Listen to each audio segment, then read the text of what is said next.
We'll start with the prayers as usual to help us get into a good frame of mind for what we're doing here. And then I'll lead a short meditation. Tonight we'll do a meditation on emptiness.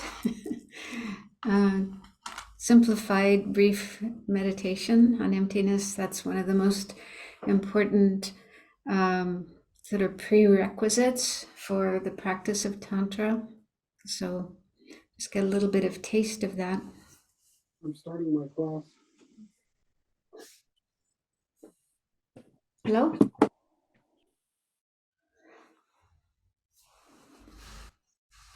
So while reciting the prayers, if you can, imagine in front of you the Buddha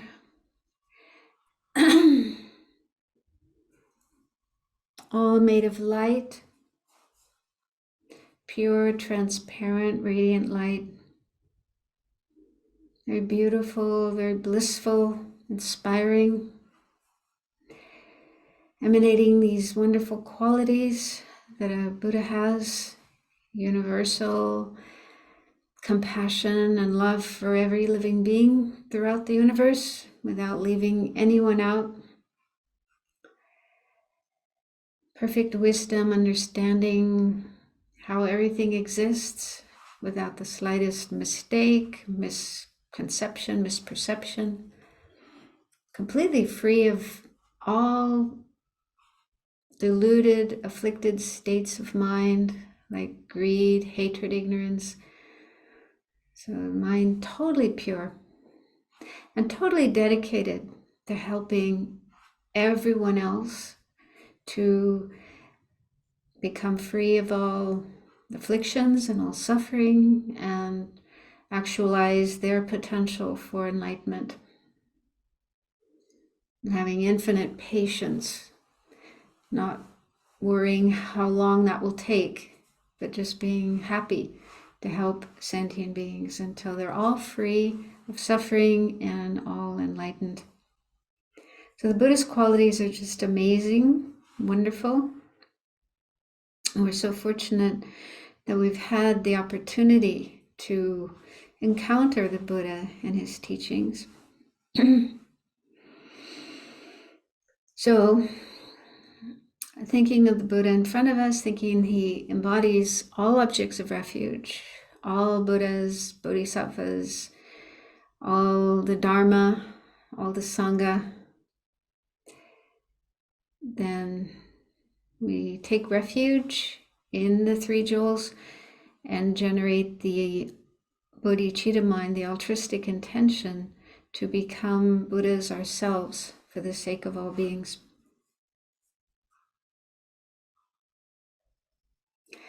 I go for refuge until I'm enlightened to the Buddha, the Dharma, and the Supreme Assembly.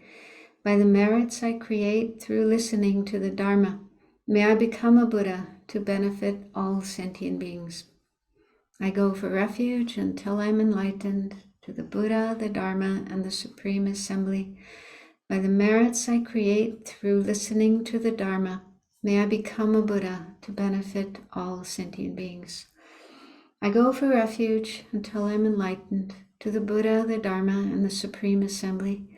By the merits I create through listening to the Dharma, may I become a Buddha to benefit all sentient beings. May all sentient beings have happiness and the causes of happiness. May all sentient beings be free from suffering and the causes of suffering. May all sentient beings be inseparable from the happiness that is free from suffering. May all sentient beings abide in equanimity, free from attachment for friends and hatred for enemies.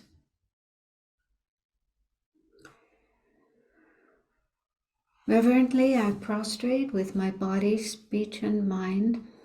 I present clouds of every type of offering, actual and imagined. I declare all my negative actions accumulated since beginningless time and rejoice in the merit of all holy and ordinary beings. Please remain until the end of cyclic existence and turn the wheel of Dharma for living beings. I dedicate my own merits and those of all others to the great enlightenment.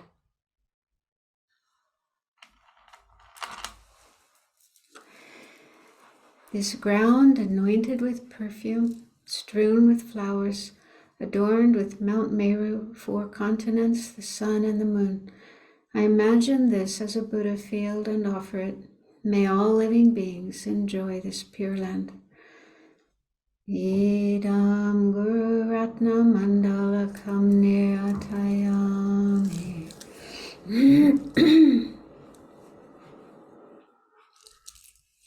So let's recite the mantra of the Buddha a few times.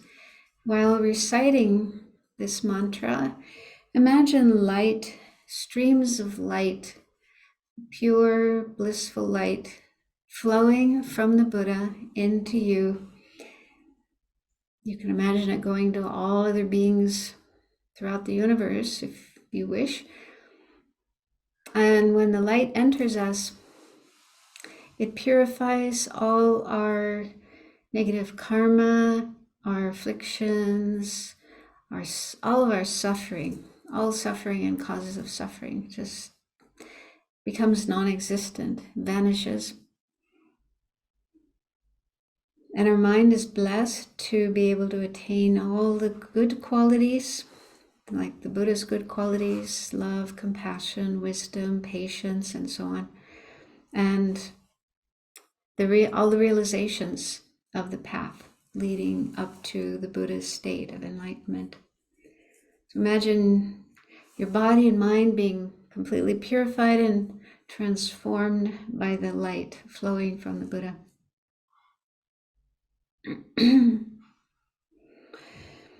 Tayata Om Mune Mune Mahamanaye Soha. Tayata Om Mune Mune Mahamanaye Soha. Tayata Om Mune Mune Mahamanaye Soha. Tayata Om Mune Mune Mahamanaye Soha. Tayata Om Mune Mune Mahamanaye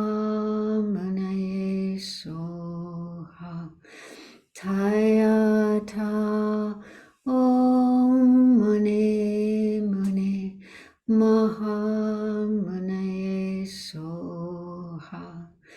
Tayata Om Mune Mune Mahamanaye Soha.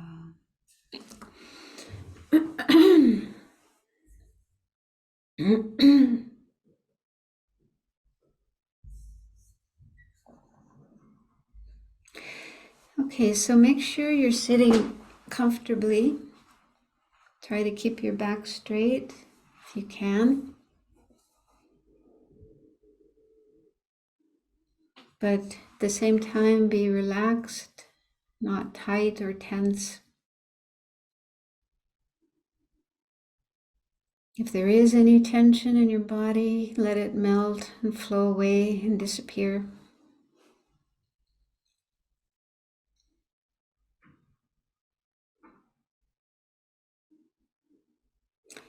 And likewise with the mind, if there are thoughts in your mind left over from what you were doing today before this class started, put aside all those thoughts.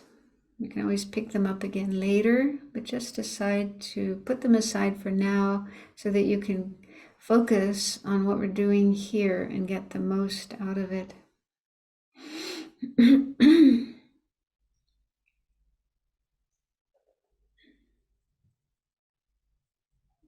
And for a few minutes, Be aware of your breathing coming in and going out. That's a good way to settle the mind in the present, the here and now. Leave aside all other thoughts, all other concerns. Just be in the present, aware of the breathing coming in and going out.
Now see if you can get in touch with your sense of I, especially the emotional I.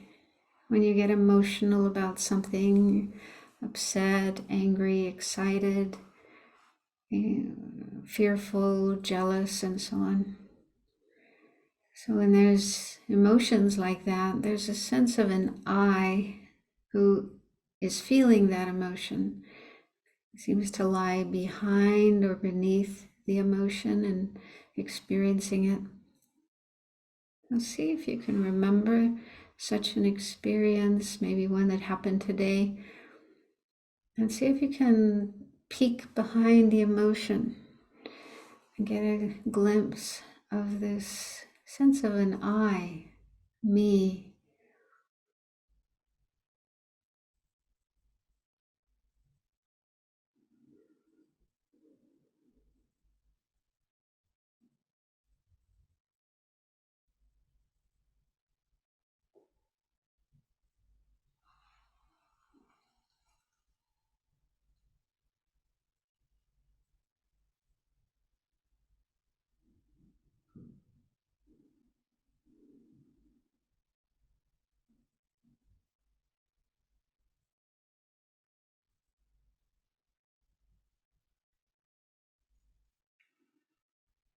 So this is actually not easy to do, even though the feeling of I is there all the time, but it's so much part of our experience that we hardly notice it. So don't worry if you're not able to actually glimpse or identify this sense of an I. You can try that another time, but we'll continue with the meditation. So according to Buddhism, or at least according to the Madhyamaka philosophers, all living beings have a sense of an I that seems to be very real, very solid, existing on its own, from its own side, not depending on other things for its existence, as if it could stand alone, set itself up, be autonomous.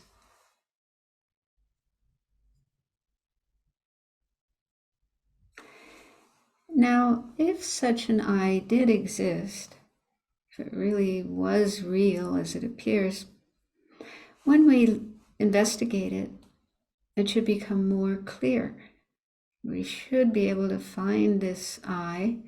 It would become very, very clear, and we would become more convinced in its existence. We would be 100% convinced that this I exists.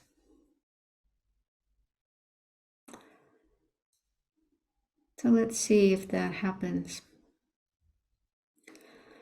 So if this I existed, we should be able to find it. And we can start with our body. Just think about what your body is made of.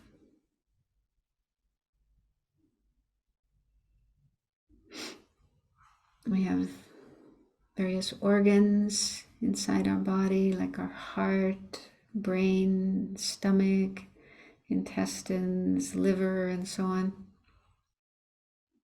There's also lots of bones, muscles, blood, nerves, skin, flesh. There's all these different physical components making up our body.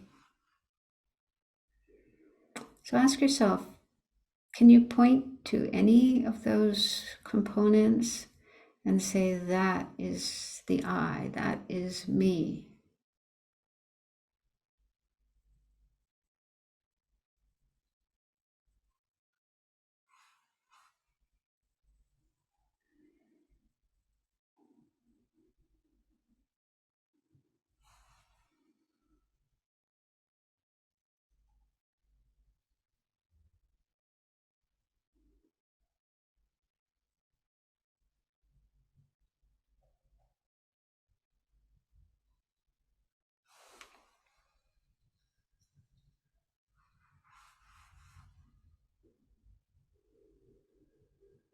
Now, some people think their brain is themselves, their self, or their heart. But think about that more carefully, what a brain or heart is actually made of. It too is made of parts, cells, blood vessels, nerves, fat. So if you look through the parts of that part of the body, does it really make sense that that organ is yourself, your I?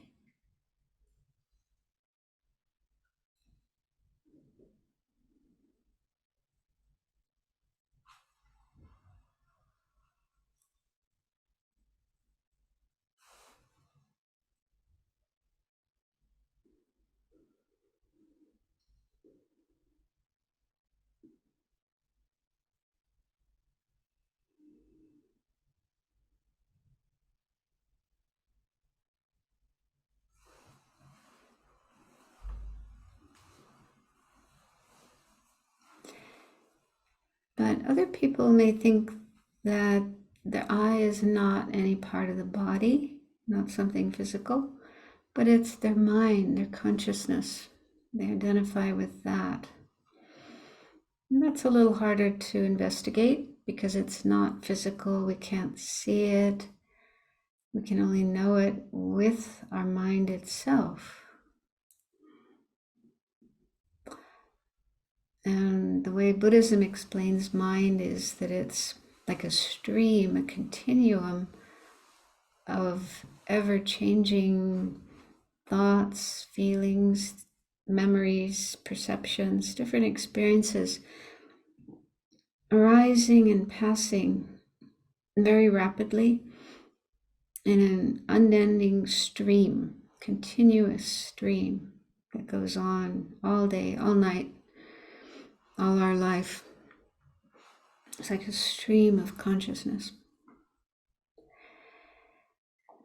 And if we think that our I is our mind, then can we point to any one part of the mind, any one thought or emotion or perception, and say, that is I, that is me?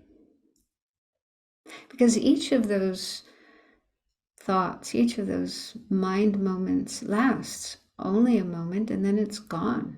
It disappears. It's not there anymore. But it's immediately replaced by another one. So there's actually nothing in the mind that's fixed, permanent, always there, always the same. Let's see if you can get a sense of that and And if you can, point to any one part of the mind, any one mind moment as being your sense of self or I.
So investigating our sense of self or I is something that takes time and energy. Also, we need to have good concentration to keep our mind focused, not have it wander here and there. So it's not easy to do. But let's be inspired by great beings of the past like the Buddha, Nagarjuna, Lama Tsongkhapa, also the Dalai Lama, and many of our contemporary lamas, teachers. So they spend a lot of time doing this investigation with really good concentration, good focus. And what they came to realize was that this kind of an I, a real fixed independent I, doesn't exist. It's not there, even though it seems to be. And this I that seems to be there, existing all on its own, is the basis of all of our disturbing emotions, our anger, our anxiety, fear, jealousy, pride, desire, depression, and so on. So these painful, disturbing thoughts and emotions that we are assaulted by on a daily basis, making our life difficult. So if we could understand that the basis of all these disturbing emotions doesn't even exist the way it appears. We do exist, but not that way, not in that way. Then we would experience such peace, such relief. So just see if you can imagine that. Imagine what it would be like to realize that that strong sense of self, I, me, ego that lies behind all your disturbing thoughts and emotions. Imagine they realize it's not existing. It's not even there, like a hallucination. See if you can imagine the peace, the sense of relief that would come from having that experience.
So as we've seen before, understanding emptiness is one of the most important aspects of tantric practice. And so it's important to make effort to learn about it and think about it and meditate on it and work towards getting a realization of it. And even if we don't actually realize it, we can pretend. that's some basis that we can use when we are doing, if we are doing tantric practice. So just try to imagine our ordinary sense of self, I, me, as well as the way we see everyone and everything else as having some real solid fixed way of existing, that all of that just dissolves, disappears, vanishes, and try to get a sense of that. And then it's within that experience of emptiness that the visualization arises. Visualization of the deity, either outside yourself or you yourself as the deity, and the surroundings, other deities, mandala, and so on.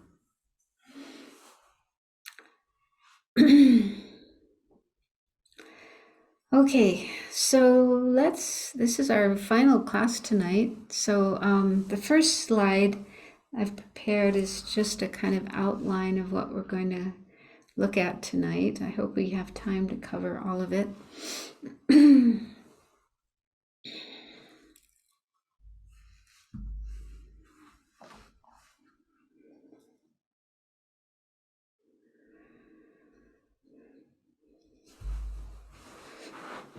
Okay, so first we'll look at analytical meditation. That's based on a question from last week. And then we'll look at the fourth and highest class of Tantra, which is called Anuttara Yoga Tantra, or highest Yoga Tantra. And then we'll look at qualifications of a Tantric master. That, if we are interested in taking initiations, it's important to make sure that we do so from a master who is properly qualified. And then the disciple, oneself, also has certain qualifications. So we'll just look at those as well. Okay, so first of all, last week, Bob, I don't know if Bob is here tonight, but he asked a really good question about analytical meditation in Tantra. So I did a little bit of research, and I looked in this book called Principles of Buddhist Tantra, which it's published by Wisdom. It contains commentary given by Kirti Tsenchar Rinpoche, really wonderful Lama, on a text that explains the grounds and paths of Tantra. And he gave those teachings at Vajrayana, I don't remember what year, but some years ago. And they were edited and made into a book. And so in that book, I found a couple of quotations that explain the use of analytical meditation. And so it's actually used in two ways. One is with respect to emptiness. So the first passage, the first quotation here says, once calm abiding is obtained by focusing on the body of the deity, we generate insight apprehending the emptiness of that divine body. In this process, we alternate between placement and analysis by first applying single-pointed focus on the object and then analyzing the emptiness of that object. So, one aspect of tantric practice is visualizing yourself as a deity, and sometimes there's a mandala around you. It can be quite a complex visualization. And so you build up this visualization, and then at certain times you meditate on the emptiness. You need to ideally have an understanding of emptiness, And then you're doing analytical meditation on the emptiness of what you're visualizing. So you see yourself as Chenrezig, for example, and at certain times you meditate on how Chenrezig is empty of inherent existence. And so at certain times you do an analytical meditation to understand the emptiness of this visualization of the divine body. And at other times you just meditate single-pointedly, focus single-pointedly on that. So you alternate between those two. So this is one way of using analytical meditation, analyzing the object, in this case the deity, and to ask, does it exist inherently, truly, independently, or not? Okay, so there we're using analysis to understand emptiness. And then the second passage is talking about a different way of using analytical meditation, and that is in terms of the visualization itself, to meditate on all the details of the visualization and try to make them appear very clearly. Okay, so the second quote says, the practice of clear appearance and divine pride involve both analytical and placement meditation. In the generation of clear appearance, so clear appearance means, when you're, creating this visualization of the deity and all the surroundings and so on, it needs to be very clear as possible, like all the details appearing very clearly. And that's the meaning of clear appearance. So in the generation of clear appearance, analytical meditation is predominant. For when we cultivate clear appearance, we must become familiar with all the details of the mandala. Such familiarity arises through repeatedly analyzing the celestial mansion and its resident deities. So this is another use of analytical meditation, to focus on all the details of the visualization and try to see them very clearly. And that's what I remember learning before, not so much with Tantra, but when we're doing any kind of visualization, like visualization of the Buddha, visualization of merit field. So in those practices, we have to use the powers of our mind to create this image, and try to see all the details, all the colors, and make it appear very, very clearly. So when we're doing that, building up the visualization, making it clear, that is analytical meditation. And then once we've got the whole visualization, if we just stop and focus, concentrate on the visualization that we've built up, then that's placement meditation. So there's a combination of placement and analytical meditation. Okay, so and in a book by Jeffrey Hopkins called Tantric Techniques, he also talks about this. He says, and he explains why it's called analytical meditation when you're building up the visualization in your mind and trying to get all the details, why that's called analytical meditation. He says, since one is noticing and adjusting the appearance of the various parts of the divine body, this is called analytical meditation. Then when one fixes one pointedly on either the general body or a particular part, and just focusing on that single-pointedly, the type of meditation is called stabilizing or placement meditation. So I hope that's clear.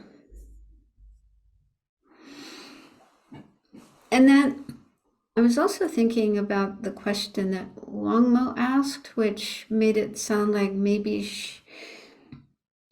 she attended what was a Jainong and didn't really know, if that was what kind of initiation it was and so on.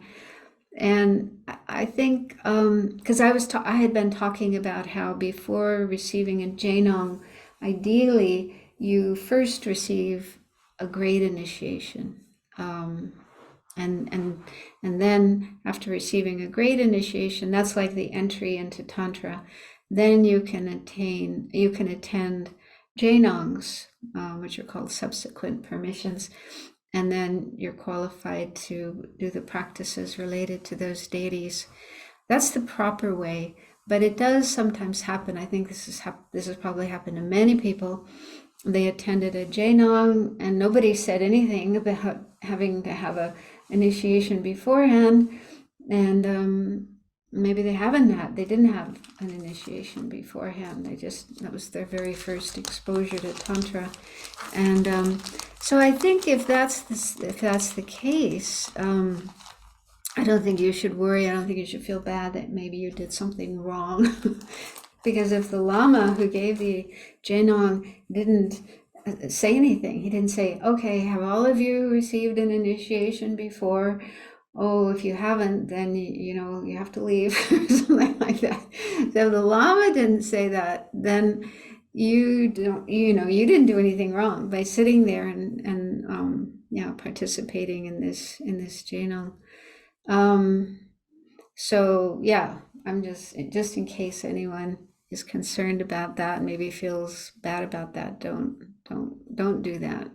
Because in the past, like in ancient times in India and Tibet and so on, Tantra was very, very restricted, and I don't think there were public initiations given.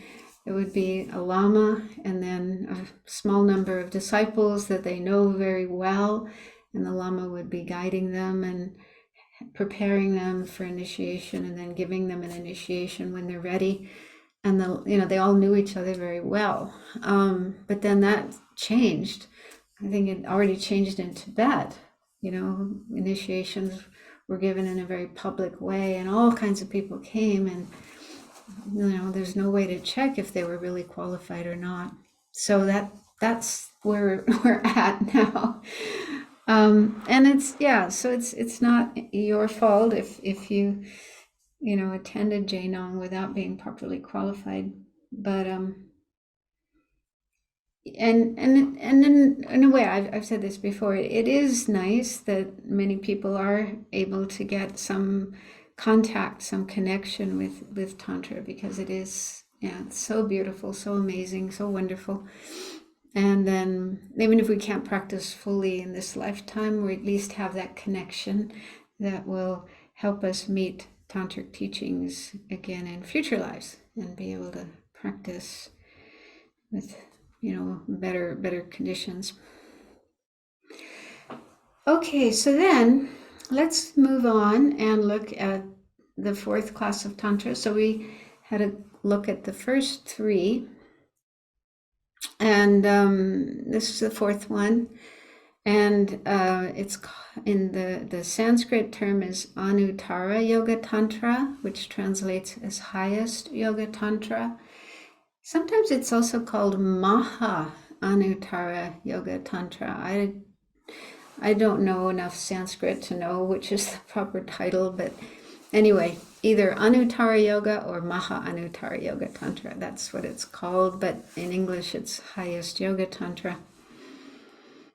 And so this is the most kind of sophisticated type of Tantra, with the most amazing, incredible, profound methods.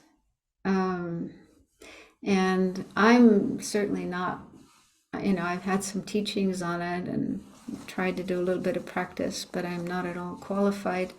But I have a lot of respect.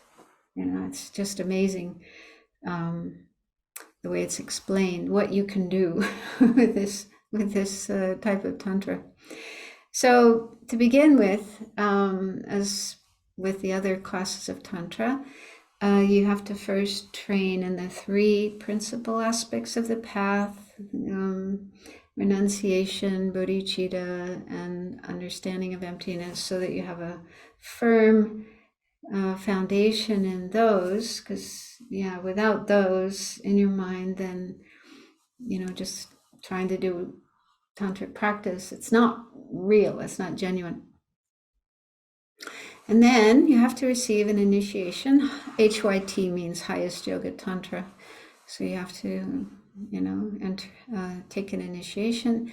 And a highest yoga tantra initiation consists of 4 parts. So last week I talked about initiation in the 3, they're sometimes called the 3 lower classes. Kriya, Charya, and Yoga Tantra. So those initiations have only one part, which is called the vase or the vase initiation.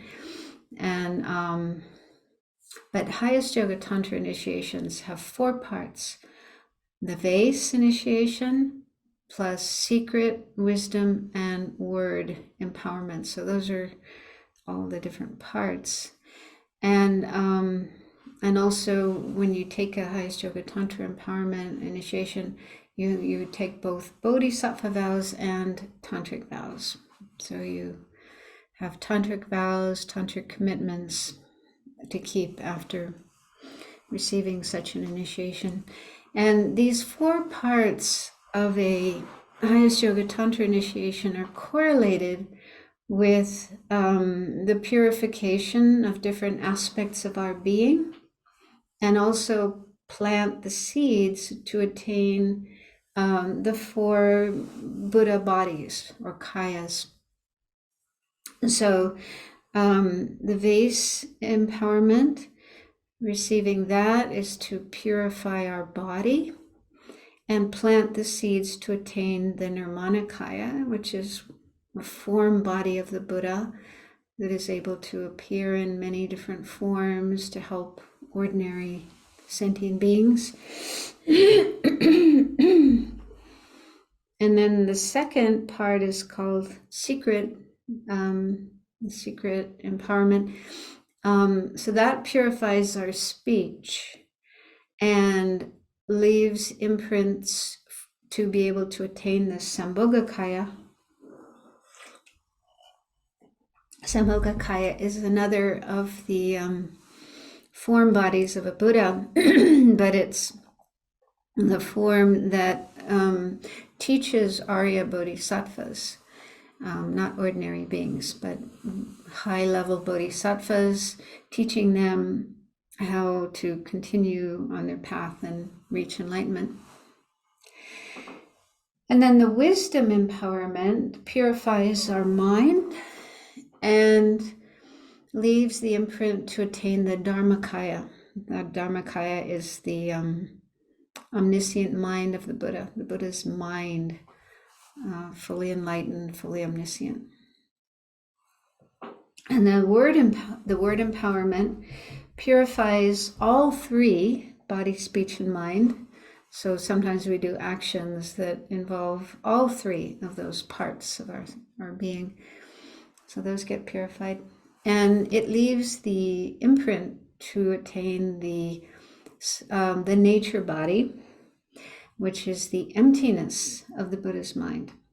So the emptiness of Buddha's mind has a special term. It's called the nature body, or svabhava. I can never say it. Svabhava vikakaya, something like that. But nature body is easier to say. So highest yoga tantra empowerment or initiation is longer and more complicated than other empowerments in other classes of tantra. And I've listed just some of the deities of highest yoga tantra. You may have heard of some of these. You may even have attended initiations in some of these. Kali Chakra, that's pretty famous because the Dalai Lama has given that quite often, even in America, there have been a number of times when he's given Kala Chakra initiation in Los Angeles a long time ago, in Madison, in I think New York, Washington, DC, and that's usually very popular. Many people come for that. Guya Samaja isn't so famous, but it's considered a very important practice. Yamantaka, Haruka, Vajrayogini, Chidamanitara, Vajra. So there's some of the more well-known deities of highest Yoga Tantra, at least in the Gelugpa tradition. I think the other schools, Nyingma and Khargyu and Sakya, they may have other highest Yoga Tantra deities that they mainly practice, but this is in the Gelugpa tradition. And then the practice of highest Yoga Tantra consists of 2 stages, generation stage and completion stage.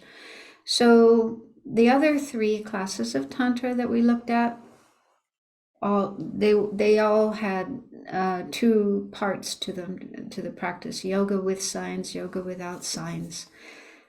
Yoga with signs, that's when you practice meditating on emptiness and then generating yourself as a deity and doing various practices, visualizations, reciting mantras, and so on.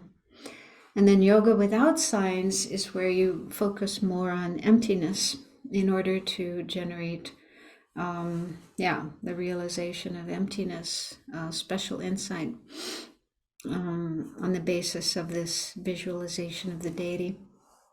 So in highest Yoga Tantra, they don't talk about those 2 types of practice, yoga with signs, yoga without signs. Instead, they have these 2 stages, generation stage and completion stage.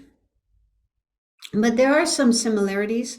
So in the generation stage, that's where you generate the visualization of the deity and the mandala, and work on cultivating calm abiding, single point of concentration with that as the object. So they're a little bit similar, but within highest Yoga Tantra, there are certain practices that are not found in the 3 lower classes of Tantra. There's a lot more practices related to the channels in the body and the chakras and the winds, energy winds. And it's only in highest Yoga Tantra that there's an explanation of the subtle mind of clear light, which you've probably heard about because the Dalai Lama talks about it a lot. So our mind has different levels. Our gross mind is all our thoughts, our perceptions, so our everyday experiences are the gross level of mind, and then there's a subtler level of mind, and then the subtlest level of mind is called the clear light, the fundamental mind of clear light. And that is a very special mind, because if we can access that, make that manifest, and use it to meditate on emptiness and realize emptiness, then that mind becomes incredibly powerful. It's able to eliminate all the afflictions and all the obscurations that prevent us from getting out of samsara and attaining enlightenment. So in a very short period of time, with that mind, the very subtle mind of clear light, realizing emptiness, we can quickly reach enlightenment. And that's why highest Yoga Tantra is quick.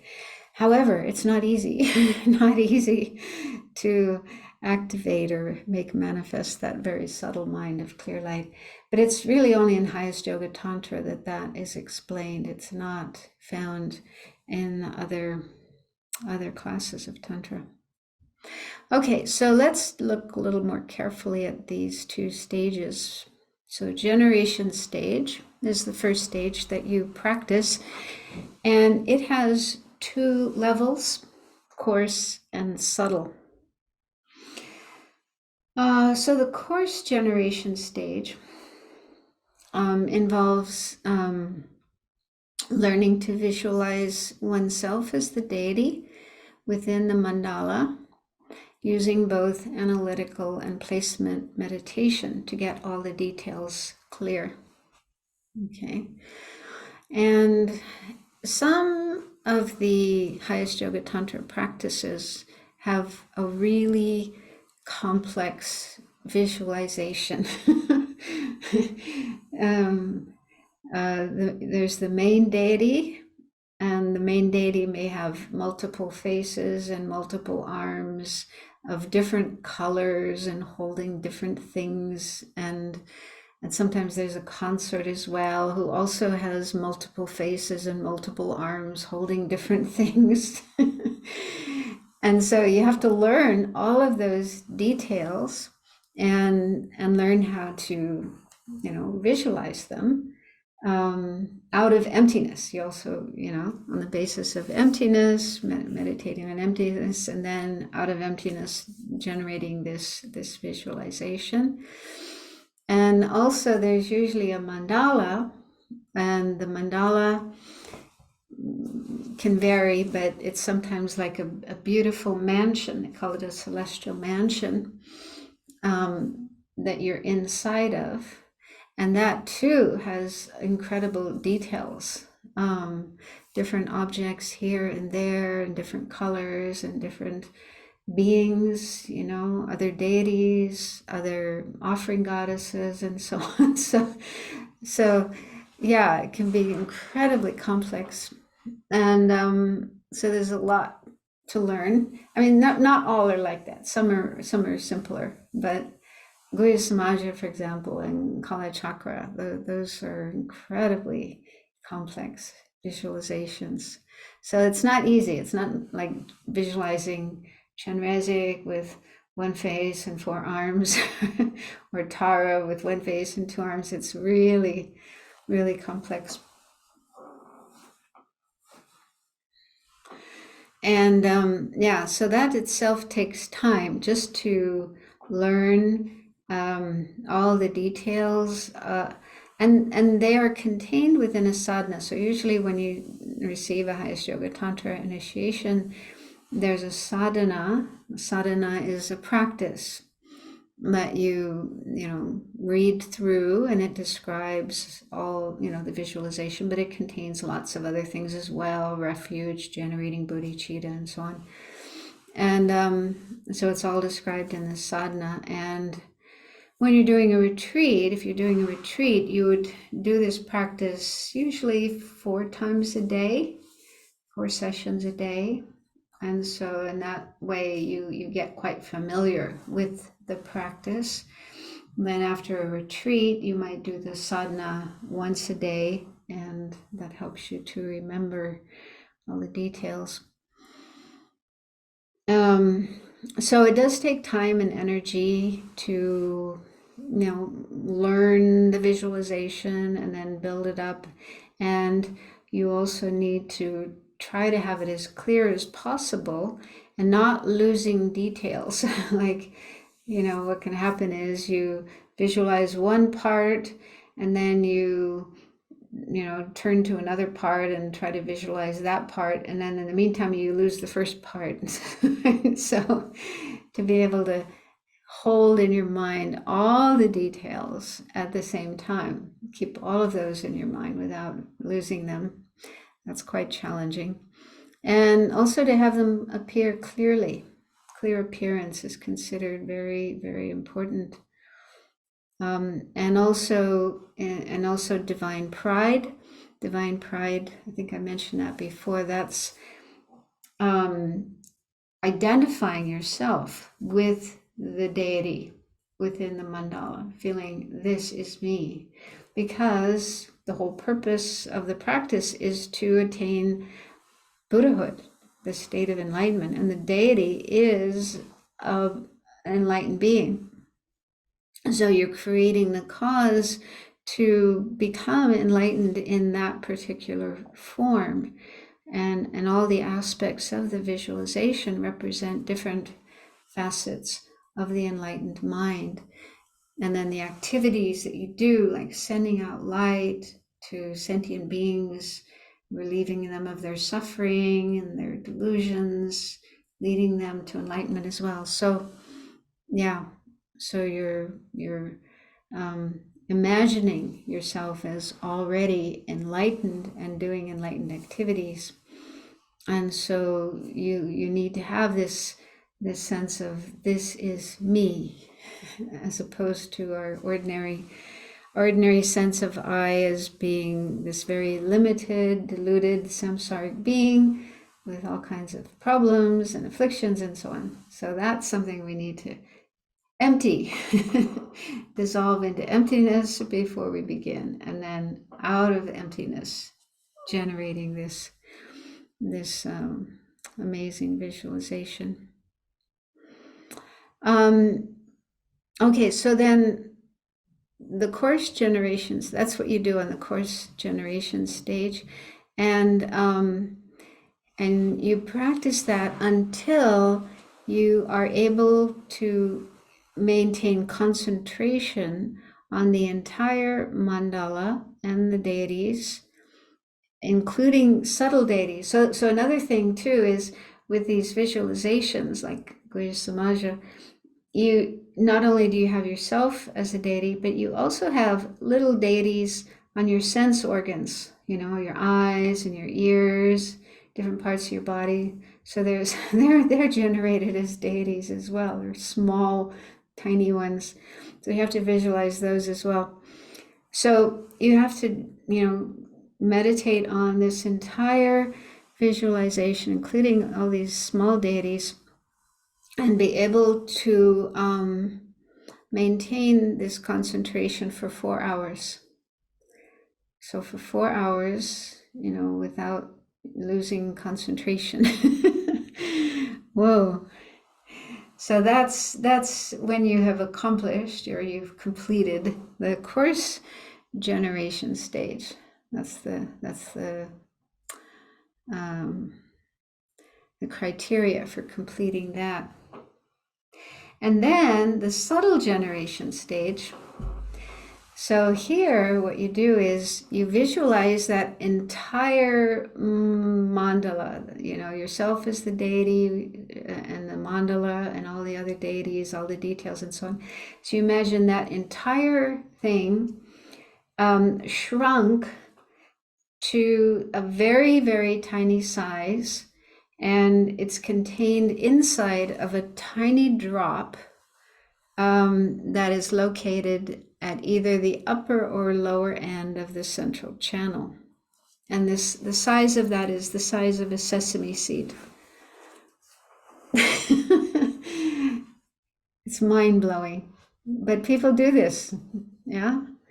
So after spending a lot of time, building up this visualization of this mandala and having incredible concentration on it, then you train yourself to imagine the whole thing in this tiny drop, the size of a sesame seed, and you meditate on that either at the upper end of the central channel, which they say somewhere, between the eyebrows or at the tip of the nose, top of the nose, or the lower end of the central channel. So you're visualizing it there. So the Dalai Lama, in one of his commentaries, says about this that doing this practice increases the sharpness of analysis and concentration, qualities that are necessary in order to visualize many figures in fine detail. Here, analysis aids stability, enabling meditators to attain serenity without foregoing analysis, and to quickly attain the union of serenity and insight. Serenity is another way of saying calm abiding. Okay, so so this is one of the special features of highest yoga tantra.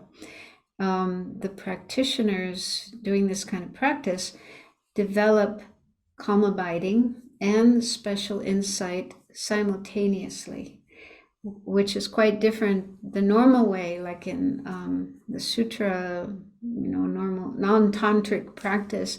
You have to first attain calm abiding by concentrating on, say, the visualization of the Buddha or the breath or whatever. So you attain calm abiding, and separately you attain special insight, for example, into emptiness, and then you try to combine the two and attain a union of calm abiding and special insight.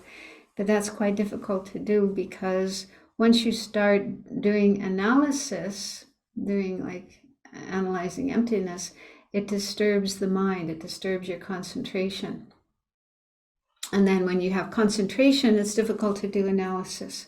So it's quite a tricky thing to learn how to do both, how to bring those two together, concentration and analysis. But in Tantra, especially highest yoga Tantra, practitioners attain the union of calm abiding and insight by visualizing the mandala deities emanating from and reabsorbing back into the mandala deities in this subtle drop. So he says emanating deities. So you're visualizing yourself as this deity, the whole mandala inside of a tiny, tiny drop inside, the central channel. And then from there, you imagine other deities going out, helping sentient beings, and then reabsorbing back and absorbing back into the mandala.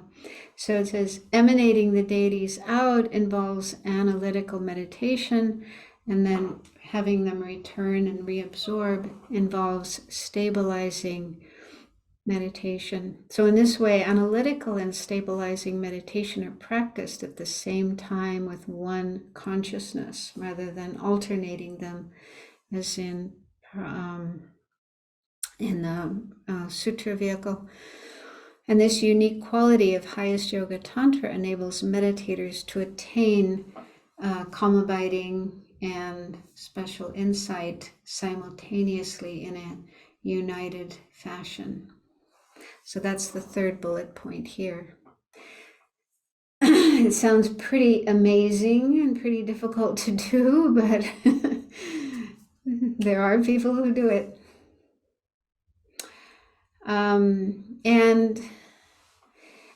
It's said that the subtle generation stage, this second part of generation stage, subtle generation stage, is completed when you can maintain concentration on this visualization of the entire mandala in this tiny drop. You can maintain that concentration for 4 hours.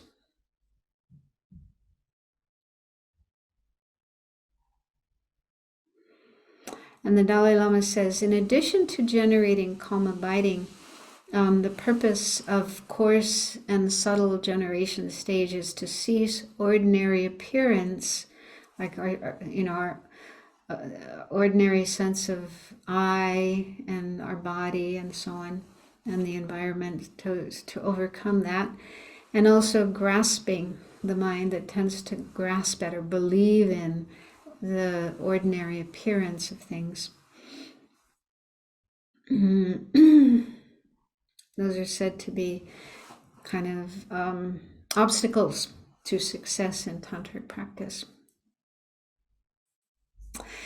Okay, the fourth bullet point is there are also practices that simulate the states of bardo, death, bardo, and rebirth. So I mentioned before that in highest yoga tantra they talk about the clear light, the very, very subtle mind of clear light. And everyone at the time of death, when we die, we go, our body and mind go through a process of dissolution. And naturally, our mind the coarser levels of our mind dissolve or stop functioning, and then the very subtle clear light mind manifests the last moment of our life. So this is something that happens to everyone as they're dying, but most people are not aware of what's happening, and they're not able to recognize the subtle mind of clear light. So yogis, tantric yogis, practitioners of highest yoga tantra, they train during their life to simulate, I don't know if that's the right word, but imagine that happening. Imagine they're going through this process of dying and being able to recognize the different stages of death, and then be able to recognize the clear light mind when it arises. And if you can do that, if you can recognize the clear light mind when it occurs naturally in the process of dying, then you have the ability, if you have an understanding of emptiness, to use that very subtle mind of clear light and meditate on emptiness and be able to eliminate all the obscurations and attain enlightenment. So that's why you've probably heard stories of lamas, meditators who die, and they remain in this state, they call it tukdam, for several days or even weeks. Yeah, so they're no longer breathing, no longer showing any sign of life, but they're not fully dead because the consciousness is still inside their body in the heart chakra, and they're holding their consciousness there and using it to meditate on emptiness. So to be able to do that, you need to practice, you need to train during your life. So it's this in highest yoga tantra that you find the practices for being able to do that. And the last bullet point says the generation stage is like a dress rehearsal for a completion stage. So the completion stage, that's the next stage of tantric practice. That's where you actually make these things happen. You actually do the things that you're just visualizing on the generation stage. So on the generation stage, you're visualizing yourself as a deity and going into clear light, meditation on emptiness and so on. You're pretending those things are happening, but then in completion stage, they actually happen. It's no longer just a imagination, but it's actually happening. So you do have to practice generation stage. You have to attain these realizations on the generation stage to then be able to attain the realizations on the completion stage. So let's look at completion stage, which is kind of mind-boggling in a way, but we'll try, get a little taste of it.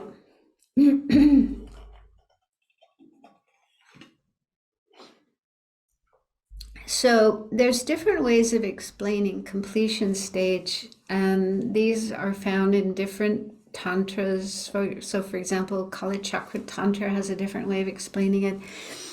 Goya Samaja, when I did the master's program, we studied the system according to Goya Samaja, so that's the one I'm most familiar with. But just to know that there are different ways of explaining completion stage and what happens, what you do there.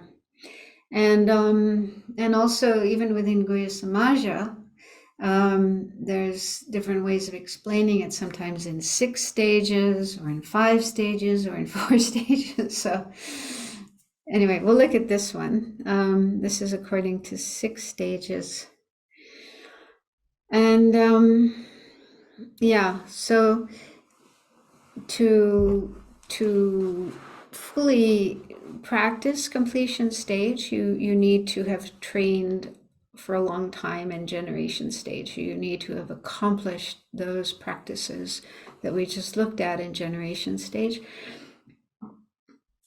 And so in the words of His Holiness, he says the completion stage begins when a practitioner who has completed the subtle generation stage by meditating on the entire mandala in a subtle drop can make the winds enter, abide, and dissolve in the central channel by the power of meditation. So this is talking about probably the most important thing that a yogi, a highest yoga tantra yogi, is trying to do.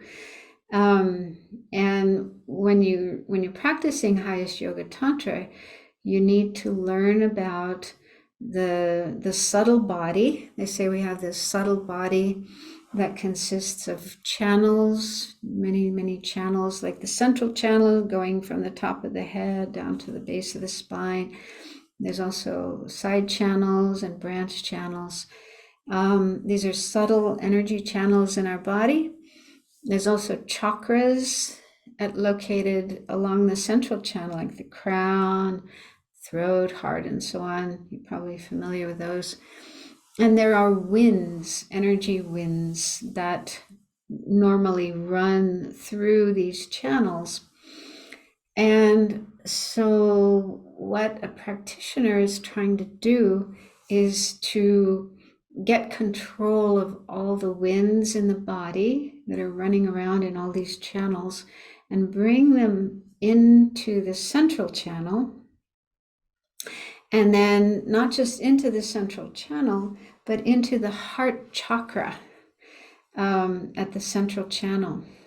Because why they want to do this is to be able to awaken the subtle mind of clear light. That's what needs to be done. If you want to awaken or manifest this very, very subtle mind of clear light, you need to gain control over these energy winds and get them all to come into the central channel and then into the heart chakra and dissolve there, dissolve in the heart chakra. Then this very subtle mind of clear light can awaken. So this is a big part of highest yoga tantra practice, is working with these energy winds. And so His Holiness here is saying that you start completion stage practice when you're able to bring the winds into the central channel, cause them to enter and abide and dissolve in the central channel.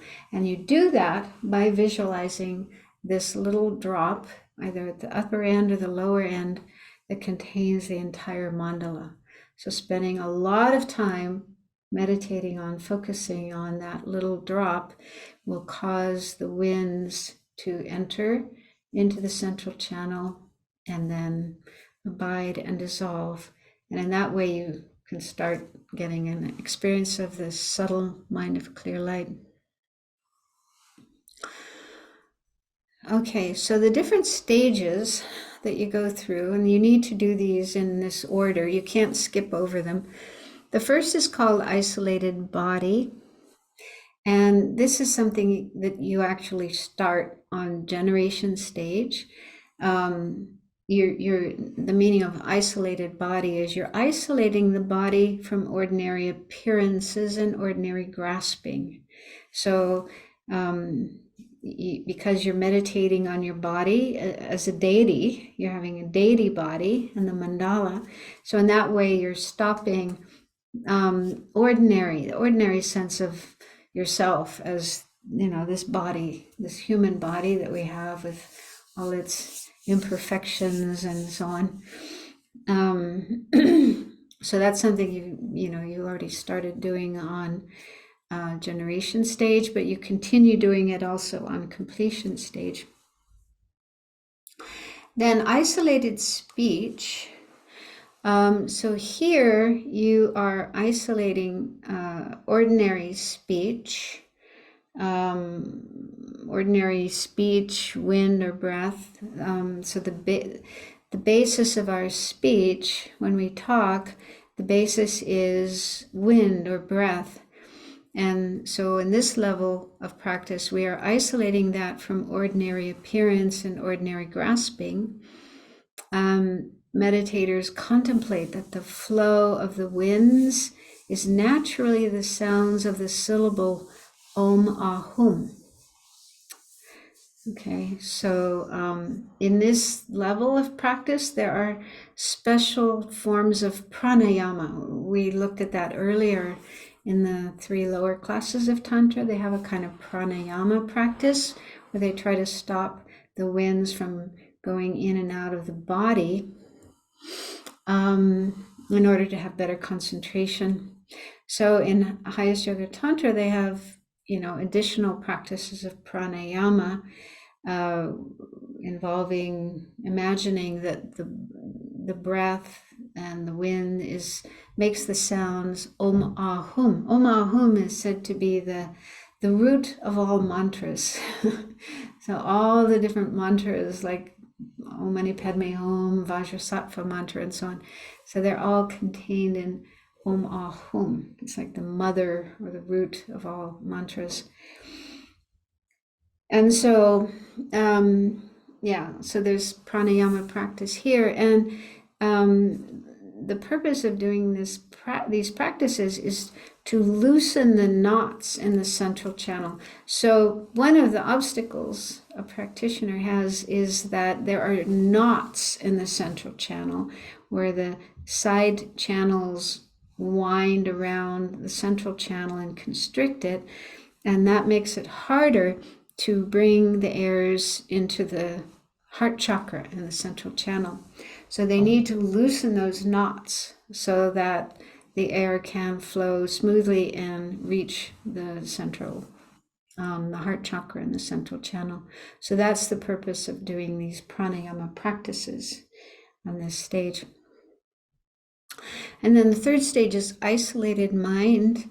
And here what you're isolating is the ordinary appearance of and grasping at the mind as ordinary. So we're trying to get away from seeing our mind as an ordinary, unenlightened, confused mind, isolating from that. So on this level, you're doing practices to, again, loosen the knots that are constricting the central channel at the heart chakra. You're able to open those knots so that some of the energy winds actually do enter and abide and dissolve into the heart chakra, where there's what's called the indestructible drop. So the indestructible drop contains the very subtle mind of clear light together with the very subtle wind that it's always joined with. So at this level, we're able to get some of the winds to dissolve into that indestructible drop. And as a result of that, you have the experience of clear light, and that mind of clear light meditates on emptiness and has a realization of emptiness, but it's still a conceptual realization rather than a direct realization of emptiness. But that's a very powerful experience. That's your first experience of having this very subtle mind of clear light manifesting, and then focusing that mind on emptiness and having a realization of emptiness. So then that leads to the fourth stage, which is called illusory body. So this occurs naturally after having that experience of the very subtle mind of clear light, realizing emptiness. When you arise from that, you arise as an illusory body in the shape of the deity. So the winds, the energy winds, which you've got control over now, manifest in the form of an actual deity, an actual deity's body. In the past, you were visualizing, creating this with your mind, visualizing it. but now it's actually happening. You actually have this body of the deity made out of winds. And initially, at this level, it's called an impure illusory body because there are still afflictions in the mind. The mind has not yet eliminated the afflictions, but that will come. Okay, so then the fifth stage is called actual clear light. And so actual clear light is the point at which you're able to bring all the winds, all the energy winds in your body into the central channel, into the heart chakra at the central channel, and cause them to enter, abide, and dissolve into the indestructible drop. And again, the very subtle mind of clear light manifests, arises, and meditates on emptiness. And this time, the understanding or the realization of emptiness is direct, non-conceptual. So it's a direct, non-conceptual realization of emptiness. That's the meaning of actual clear light. And the Dalai Lama says, this is the realization of non-dual bliss and emptiness. So this experience is said to be incredibly blissful, like bliss that's not like any other bliss that could be experienced. And also inseparable from the realization of emptiness. And this mind, this experience, is the direct antidote that forever eradicates the afflictive obscurations. So this is the time, the fifth stage, having this direct, this very subtle mind of clear light, directly realizing emptiness, that is the antidote to all the afflictions, all the afflictive obscurations that prevent us from attaining nirvana. So those are completely eradicated. And the practitioner at that point in time reaches the same level as arhats, those who have attained nirvana, free of all afflictive obscurations forever. They will never come back. The sixth stage is called learner's union. So there's different kinds of union, and learner's union is so called because the person at this point still has more to learn, more work to do. They've eliminated the afflictive obscurations, but they still have to eliminate the obscurations to omniscience, which are often called the cognitive obscurations or obscurations to enlightenment. So those remain, and they have to be eliminated.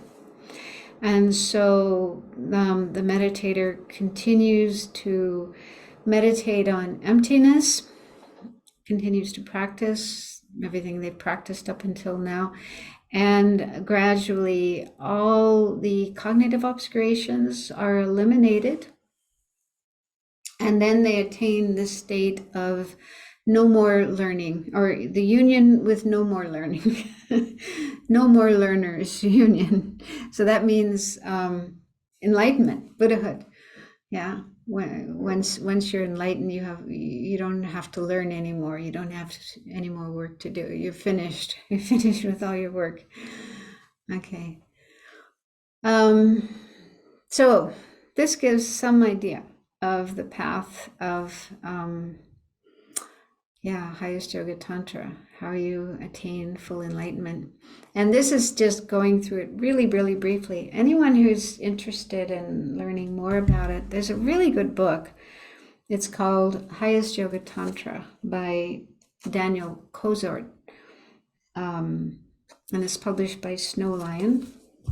It's been around for quite a few years, and it's very, very good. It's he's taken this text about, it's the same text that Kiri Sanjab Rinpoche was teaching in his book, Principles of Buddhist Tantra. It's by a master named Ngawang Palden, explaining the grounds and paths of Tantra. So he takes just the Highest Yoga Tantra section of that text And he consulted numerous lamas, including the Gun and Tripa, and just explained it in kind of everyday language that we can understand, not with all the difficult terminology. So it's quite accessible and quite, very, very helpful if you do want to understand highest yoga tantra and the different stages. Okay, so we got a little bit more time. Well, maybe we don't. I did want to talk a bit about the qualities of a Vajra master,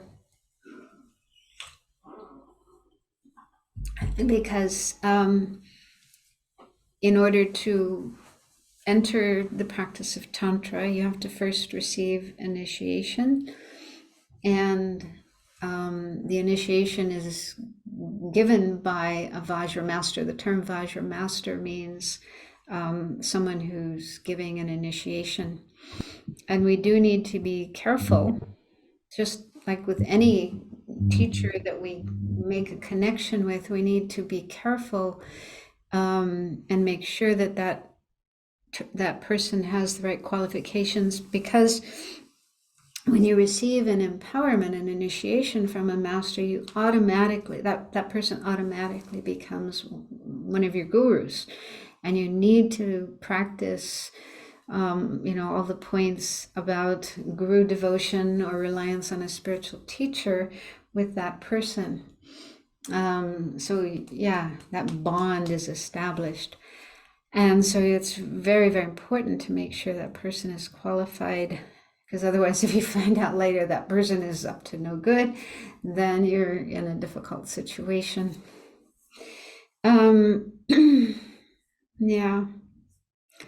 So, just briefly, first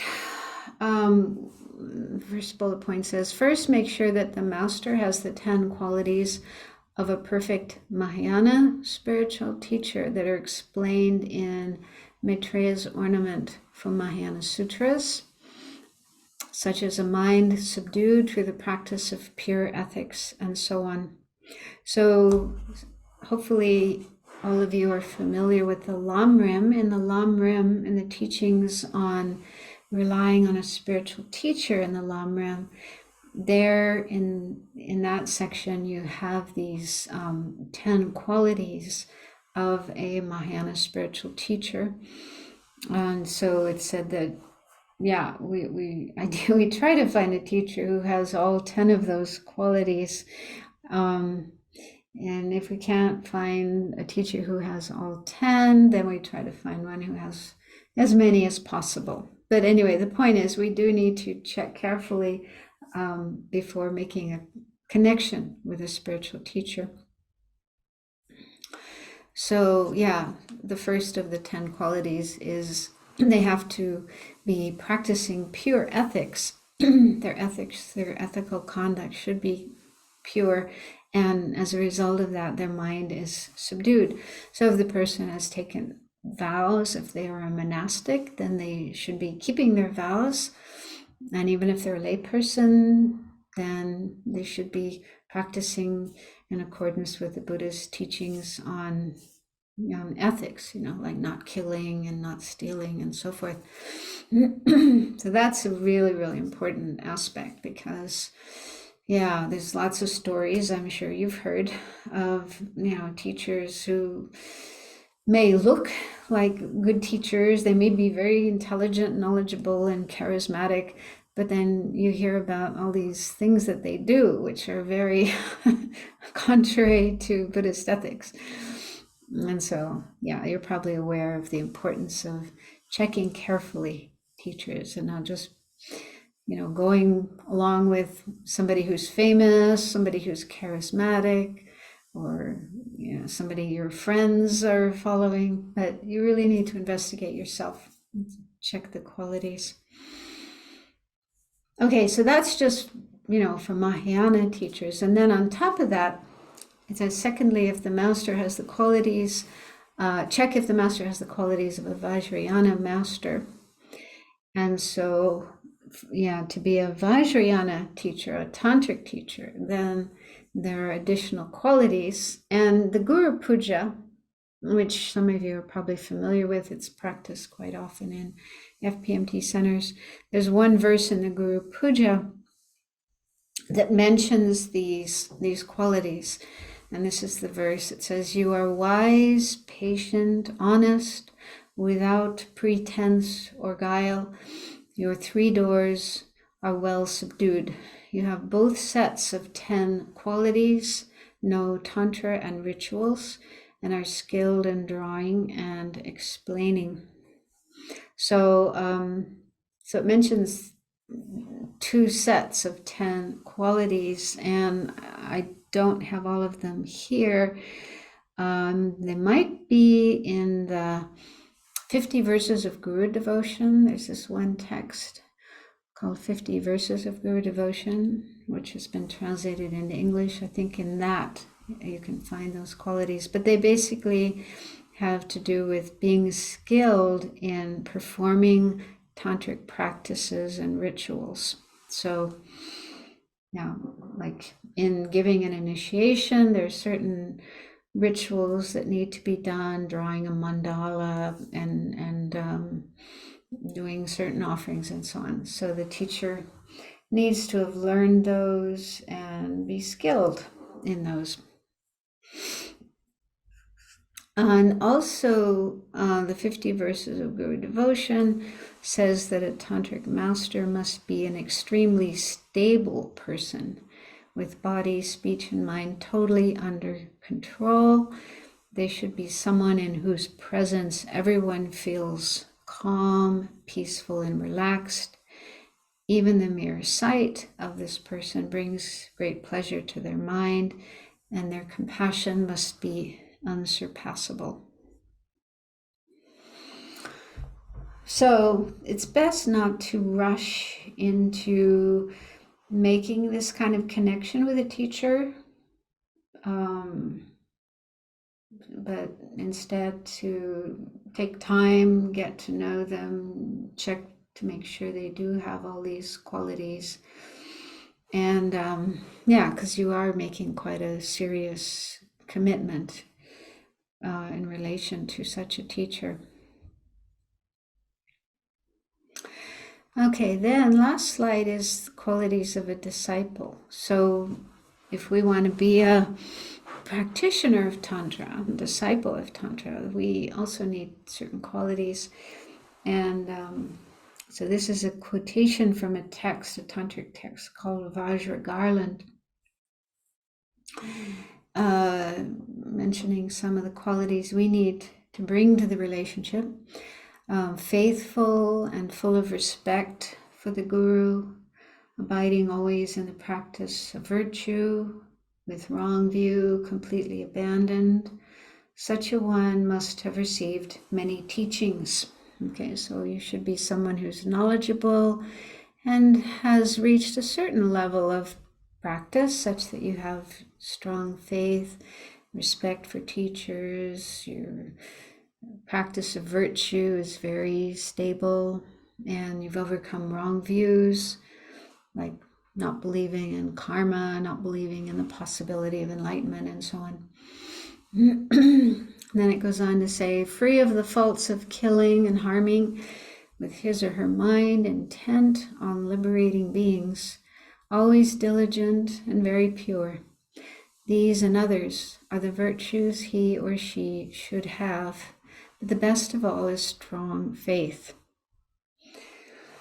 Yeah, so it said that in the practice of Tantra, faith is very important. Faith in the teacher, but it doesn't mean blind faith, because we do need to first carefully check to make sure the teacher is qualified, and then on the basis of that, then having strong faith in the teacher.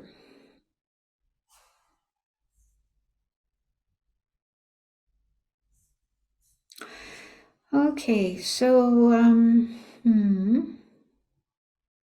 so I think that's as much as I will, share. As you can see, there's a lot in Tantra. We're just kind of looking at little glimpses of it. And but there are books if you are interested in learning more. Lama Yeshe's book, Introduction to Tantra, is very nice. He sort of gives the heart of practicing Tantra, why we do it, how it's beneficial. He makes it he brings it down to earth, makes it easy to relate to, very inspiring. And then to know more of the nitty-gritty details, like I say, this book is really good, Highest Yoga Tantra by Daniel Kozart. Kiri Senja Rinpoche's commentary in the Principles of Buddhist Tantra is good too, but it's probably more difficult to understand, more technical. This is someone like us, an American guy. Well, he's a professor. He was a student of Jeffrey Hopkins, and so I got a PhD from the University of Virginia. But yeah, he makes it a lot easier, more accessible to make sense of. Okay, so any questions that you would like to ask?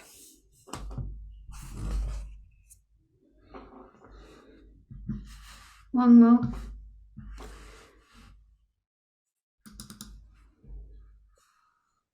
Thank you, Venerable.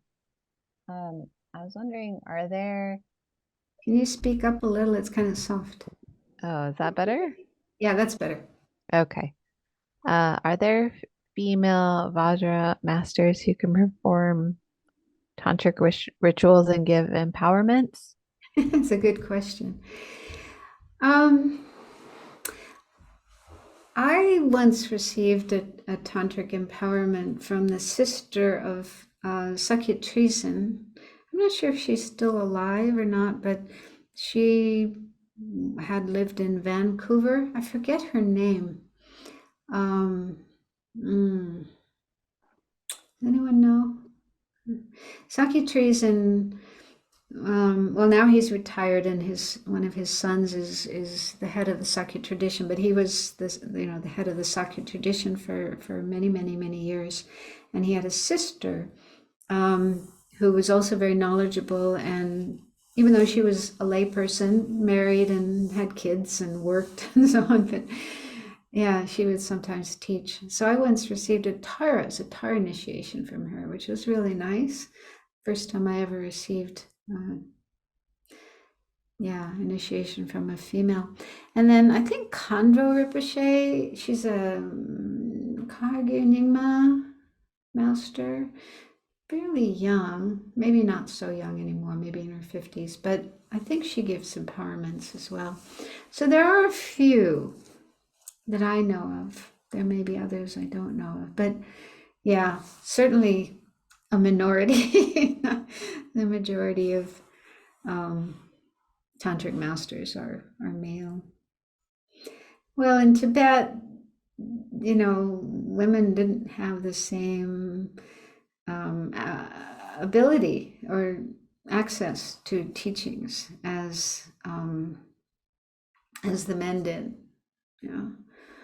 So that's starting to change. I think women are having more opportunities to learn and practice, and more respect is given to them. So I think in time we will see more women playing important roles as teachers and so on.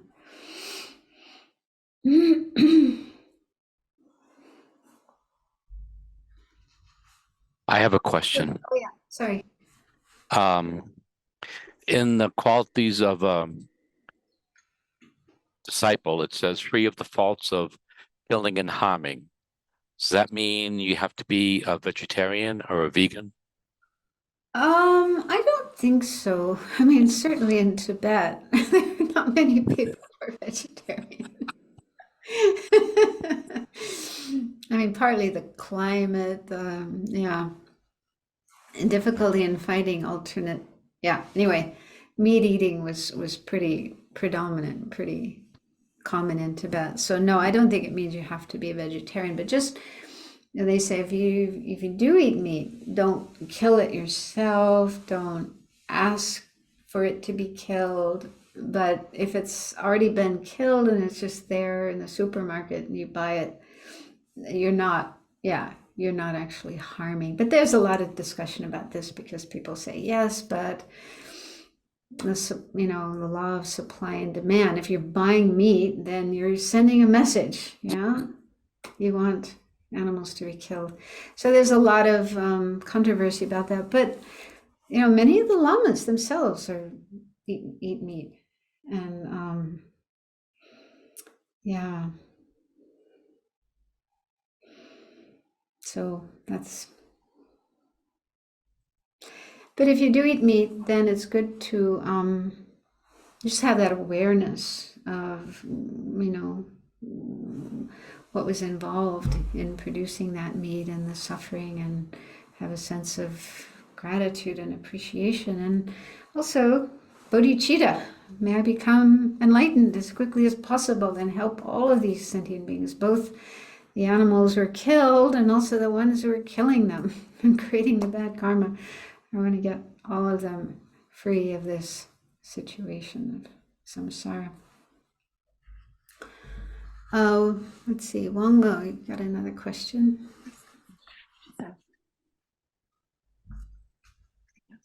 Where'd you go? Okay. Yeah, I looking to be corrected if I'm wrong, but with practicing highest yoga tantra, once someone's prepared and ready and able to do that, they can still, if they're a monastic, they can still stay a monastic, right? It could be monastic or a lay person practicing highest yoga tantra. Mm-hmm.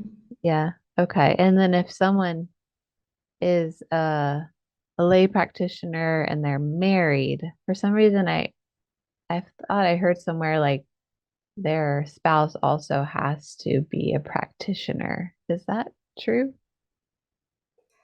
I don't think so. No. I mean, yeah, I didn't really mention it, but in completion stage, when you're at that level of practice, you're practicing completion stage. It's to be able to bring all of the winds into the central channel. They say you can do that. There's 5 main winds that need to be brought into the central channel. And with meditation alone, you can bring 4 of those winds into the central channel. But there's one type of wind that the only way you can get that into the central channel is by using sexual practice, consort practice.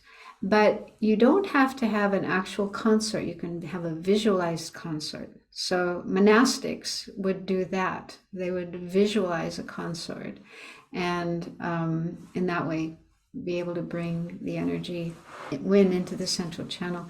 But if you're a lay person, you could have an actual consort. But yeah, if you're going to do consort practice, and not just ordinary sex, it's not at all like ordinary sex, it's consort practice, it's done within a certain context. The person, the partner you're doing this with, does have to be someone who's qualified, who's a practitioner. So maybe that's what you heard. Yeah. And this is really at a very high level. It's not just, you got an initiation, you did a little practice, and now you're ready for that. So yeah, and it's the people who are at that level are actually quite rare. But yeah, that's one of the more controversial aspects of Tantra. Like who's qualified to do that and who's not, and so on.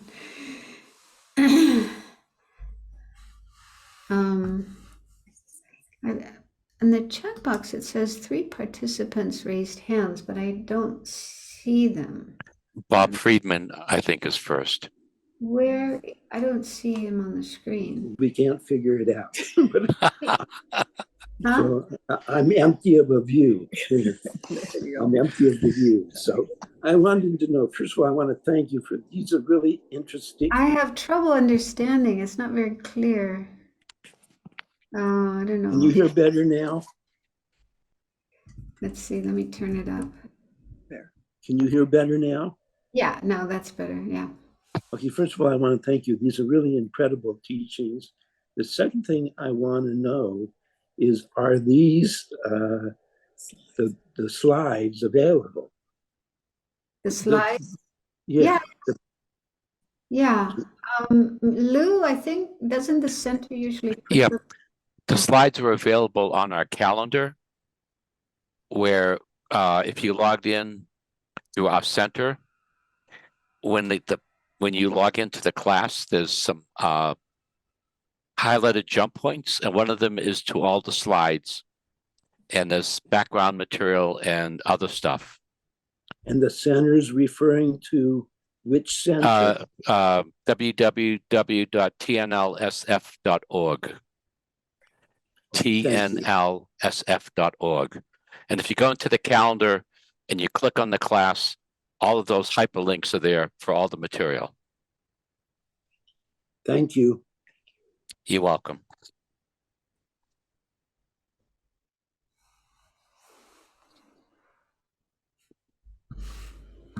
Was there another question?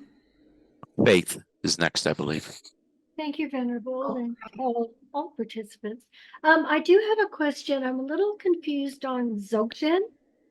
Is Dzogchen considered a high tantric path of practice?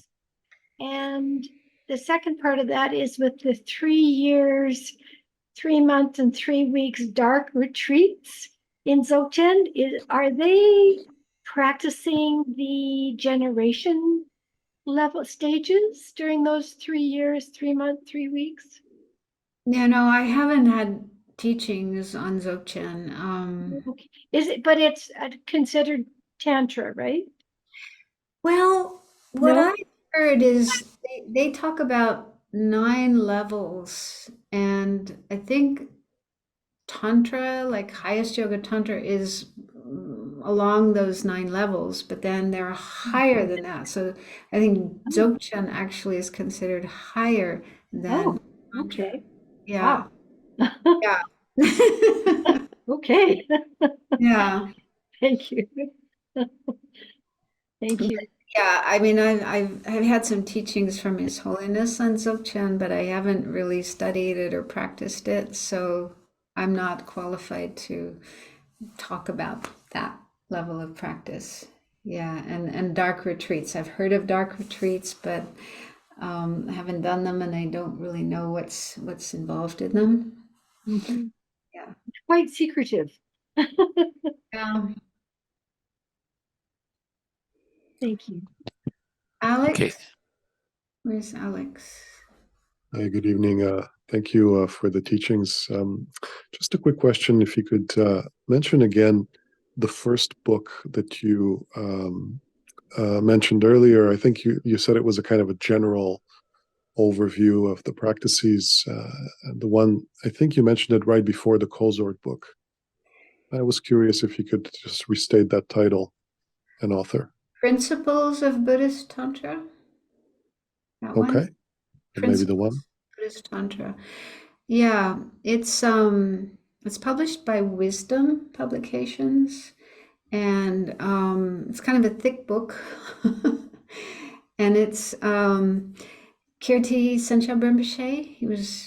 He's passed away now, but he was, one of our teachers, wonderful Lama. So it was teachings that he gave at Vajrapani Institute, based on a traditional text called The Stages and Paths of Tantra by Ngoan Pelden. So he was using that text as the basis and then giving commentary to it. And Kozart's book is also on that same text, but only the highest Yoga Tantra part of it. And the language is kind of easier to understand. Is that the thing? Does that sound like the one you're? I think that may have been the one. Oh, Yeah. the other one I mentioned was Lama Yeshe's book, Introduction to Tantra. Maybe that one. No. Anyway, And those are the only books I mentioned. Lama Yeshe's Introduction to Tantra, The Principles of Buddhist Tantra, and then this book by Kozart, Highest Yoga Tantra. great, thank you.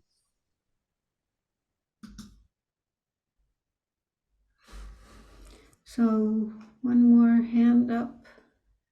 Anyone else? No. Looks like that's it. I think Wangmo just raised her hand. One more. Oh, okay. Thank you. Yeah, I was wondering, is 6-session guru yoga a part of all higher tantric practices, or is that its own higher tantra? No.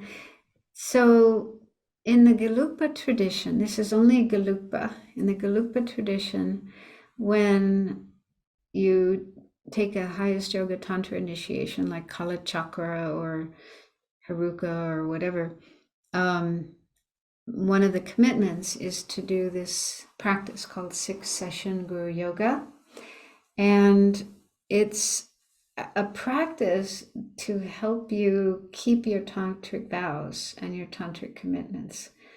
I heard it was composed by Pabonka Rinpoche. I'm not sure if that's true or not, but that's my understanding, because he was concerned. He thought rightful or whatever, he thought there were a lot of people who took highest yoga tantra initiations but didn't keep their vows and their commitments. So he composed this text that you're supposed to recite 6 times a day, and all the vows and commitments are included in that. So you don't, it's only in the Gelugpa tradition. Does that make sense? Okay, I think we've come to the end, almost to the end of our time. Okay, so thank you for giving me the opportunity to do this class. I know a little bit about Tantra, not much, and my level of practice is still very basic, but happy to share what I have learned. And it is something amazing and something beautiful. So I'm glad you're interested in it, and I wish you all the best in your learning and practice wherever you go with that. But again, don't, I mentioned this before, don't feel pressurized. Sometimes there's this pressure, sometimes from teachers, sometimes from fellow students, oh, you have to come to this initiation, you shouldn't miss it. They may have good intentions, but it's important for you to follow your heart and only attend initiations when you feel ready to, and that this is something you wish to do. Okay, so let's dedicate the merit, the positive energy we've created from our session tonight, sharing it with all sentient beings for our attainment of enlightenment, and also for the long lives of our spiritual teachers, especially His Holiness the Dalai Lama, and the quick return of Lama Zopa Rinpoche. Due to the merits of these virtuous actions, may I quickly attain the state of a Guru Buddha and lead all living beings without exception into that enlightened state. May the supreme jewel bodhicitta that has not arisen arise and grow, and may that which has arisen not diminish, but increase more and more. Incomparably kind and supreme Tenzin Gyatso, the wish-fulfilling, wish-granting jewel, source of every benefit and happiness in this world, may you have a long life and all your holy wishes be spontaneously fulfilled. Peerless teacher and assembly of the children of the victorious ones, Shravakas, Pratyeka Buddhas, victorious Losang, father and sons, together with the lineage masters, all the objects of refuge of the infinite lands, please bestow the virtue and goodness of accomplishing this prayer here and now. Holding and spreading the Muni's precious and complete teachings through explanation and practice, you wore the armor of patience that is never discouraged. Incomparable Venerable Guru, to you I make request. While striving single-pointedly for the sake of the victorious one's teachings, the sole gateway through which all benefit and happiness emerge, and from other living beings, you suddenly departed to peace. What a great loss! Nevertheless, through the undeceiving truth of the blessings of the ocean of the three jewels and the great waves of bodhicitta of the children of the victorious ones, may the smile of a reincarnation swiftly beam in glory for fortunate disciples. Thank you, everyone. Thank you, Lou, for hosting. Thank you, Anyone everyone. else who helped? Venerable. Thank you so Bye. much. Bye. Take care.